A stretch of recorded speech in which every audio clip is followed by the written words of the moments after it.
What if there was a book that revealed secrets so dangerous it had to be removed from Scripture? A book that spoke of rebellious angels, forbidden knowledge given to humanity, hybrid races, divine judgment, and a flood that wasn't punishment, but a purge. That book exists. It's called the Book of Enoch. And though it's missing from most Bibles today, for centuries it was considered sacred by prophets, ancient Jewish sects, and early Christians. Even the New Testament refers to it. Jude verse 14 says, Enoch, the seventh from Adam, prophesied about them, a direct quote. So if the Bible quotes it, why was it removed? Who wanted it gone? Enoch was the seventh descendant of Adam, the great-grandfather of Noah, a man who, according to Genesis, walked with God and was no more, for God took him. He didn't die, he was taken. And what he saw was written down in this book.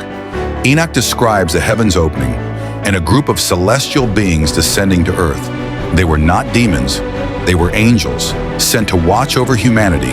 They were called the Watchers, but observation turned to desire. Desire turned to rebellion.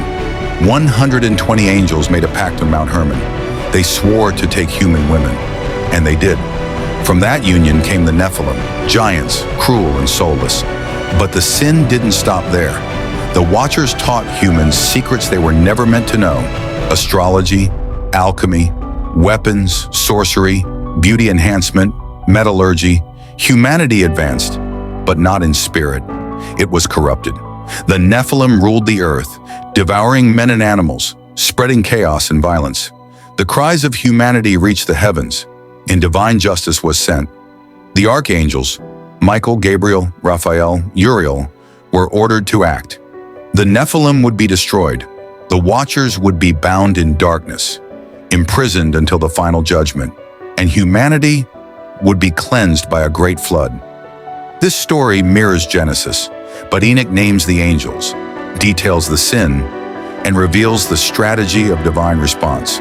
According to the text, Noah wasn't just chosen for being righteous. He was chosen because his bloodline remained uncorrupted. This is where the Book of Enoch becomes uncomfortable.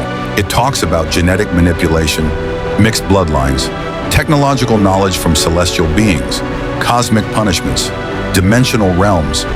It sounds like science fiction, but it was written thousands of years ago, and it's not an isolated case. Ancient cultures share similar stories. The Anunnaki of Sumer, sky gods who descended and mixed with humans. The children of Viracocha in the Andes, the Titans in Greek mythology, the Jotnar in Norse legends, the Quinametsin in Mesoamerica. Pre-human giants punished by the gods. Is it possible all these cultures remember the same thing, with different names? Fragments of the Book of Enoch were found among the Dead Sea Scrolls, confirming its value to ancient Jewish communities.